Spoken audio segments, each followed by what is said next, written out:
Hi guys, welcome to another Understand the Real Estate term. My name is Abiola Fadahunsi and the real estate term for today is easements. Okay, so in real estate, easement is a legal situation where the title of a particular piece of land remains with the landowner while another person or organization is given the right to use that land for a distinct purpose. So it's a scenario whereby a party has the right to use the property of another person or another party, and they get to pay for the right to use it. But it's worthy of note that not all easements are paid for.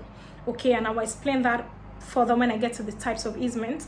Not all easements are paid for. And now, because of the uniqueness, the unique reason why the easement has to be granted, easement agreements are structured in such a way that it states the specific use or the specific reason while the easement is granted in the first place. That's why it's very important that when you want to buy a property, okay, that's why most of the time I take time to explain real estate terms. Okay, when you want to buy a property, it's very important you find out if that property doesn't have any form of easement on it, if any easement hasn't been given to any person or any party, because now this will determine, easement can determine the value of which your property will go for. And that way, when you find out, you would know whether the property you want to buy, if it has easement on it, can suit the purpose for which you're buying.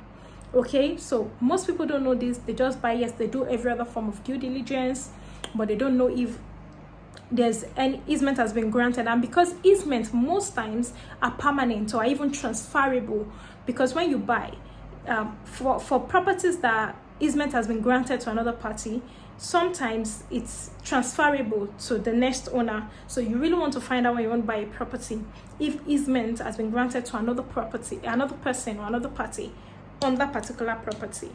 Okay, so now we have three main type of easement. But before I get into that, I know in your head you may be thinking easement, okay, a party is granting another person use while the original owner is still the owner. There's no transfer of titles, and you're thinking, is that not the same thing as a lease?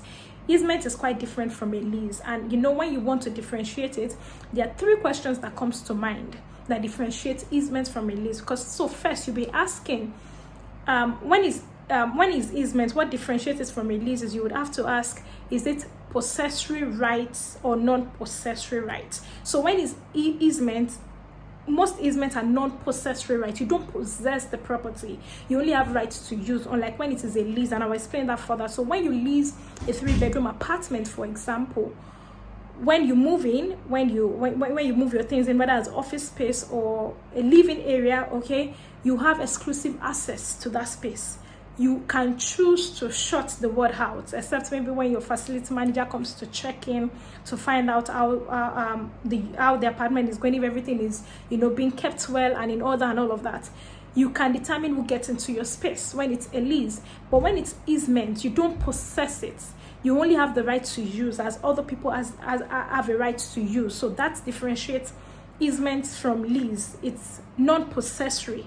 But when it's a lease, you can possess that particular space or that particular land or that particular property. I hope that is clear. Then again, when you're thinking differentiating easement and a lease, you're thinking, is it temporary or is it permanent?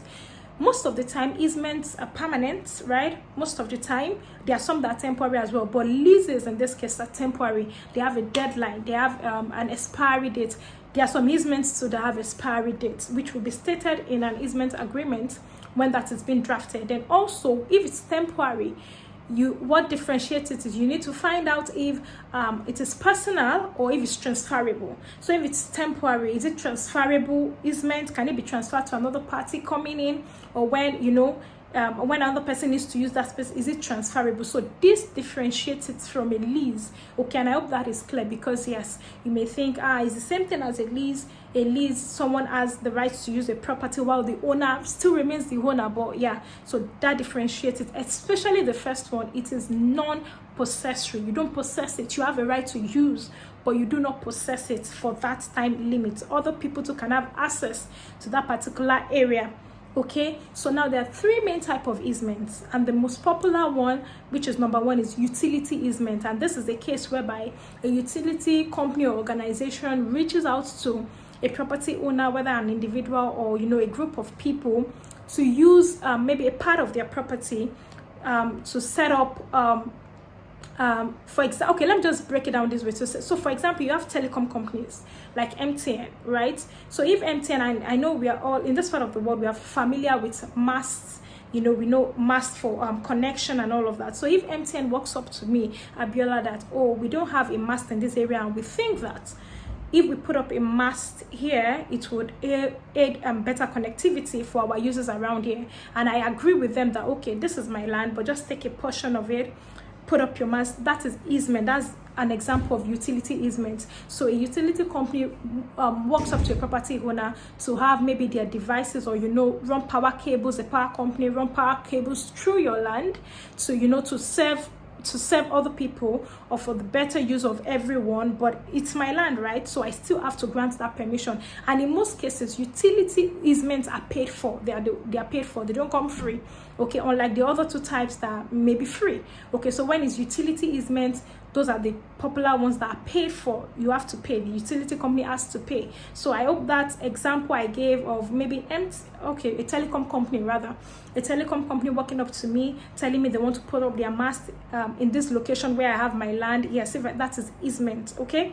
And or maybe a power company, can be any company, can be anything, right? And number two is private easements. So this is a situation whereby maybe two individuals have an agreement. It's just easement for personal use. So I'll give you another example. There was a time I visited like a big auntie. I went to her estate and she was showing me around, really well planned estates. I think it was named in maybe block or road 1, 2, 3 thereabout. So there's this other part that I saw that was behind our own street, and I asked, oh, are these people part of your estate? And she told me no, they are not part of this estate, but what we've done for them is they don't have their own main entrance facing the major road, but we've given them easements. She didn't use easements, but after I got into the real estate space, I understand that, yeah, that's easements.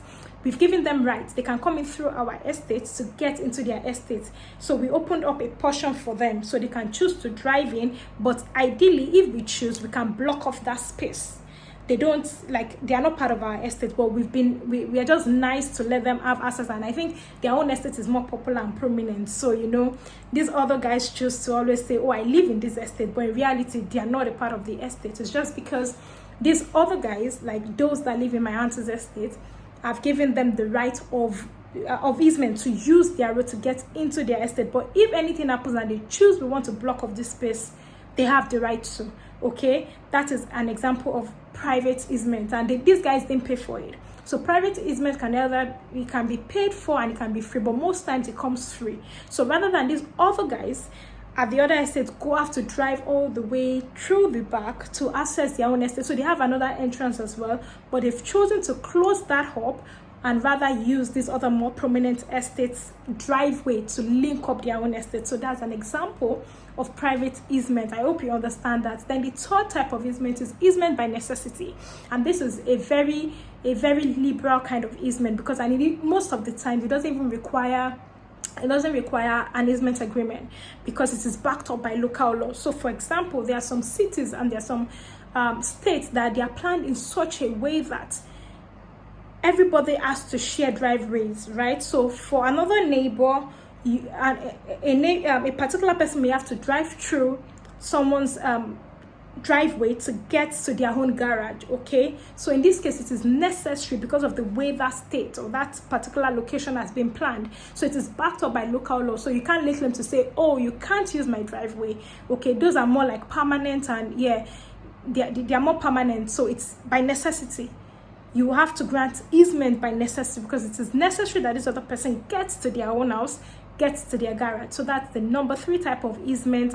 But the most popular one is easement by utility. The 3 are very common. There are still other type of easements, but these are the 3 main common ones that you'll find anywhere and in any part of the world. Okay, so like I said earlier, when you want to buy a property, it's important that you find out if there's any type of easement right that's been granted on it. That way you know how to negotiate. So even if you can deal with the easement, you know how to negotiate. Maybe you would negotiate on price, that, oh, I have to grant access to this person, or you would know if it's even fit, whether you're still going to go ahead with the purchase or not.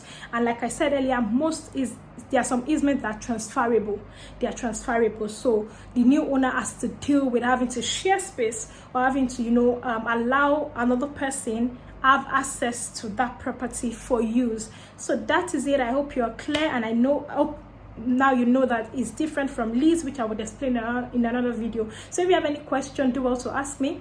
I'll be glad to answer your questions. And if you have any time you want me to explain, drop it in the comment section. I'll be glad to explain that as well. Or if it doesn't even have to be a term, if there's anything you're not clear on about real estate, especially here in Nigeria, here in Lagos, let me know. I'll be glad to clarify it for you. Okay, and if you're watching on YouTube, don't forget, like this video, subscribe, and turn on the notification bell so you don't miss out on any of my educative videos I'll be sharing with you in future. So that's it today on Easy Real Estate with Abiola. And don't forget that what I do is I help real estate investors locate genuine properties at the right place, price, and time, so they can make maximum returns in the shortest time possible. So if that sounds like what you want, send me a message. The link to reach me is in the caption, is in the comments, it will be in the caption below. So reach out to me and I'll be glad to help you. So that's it today, and bye for now.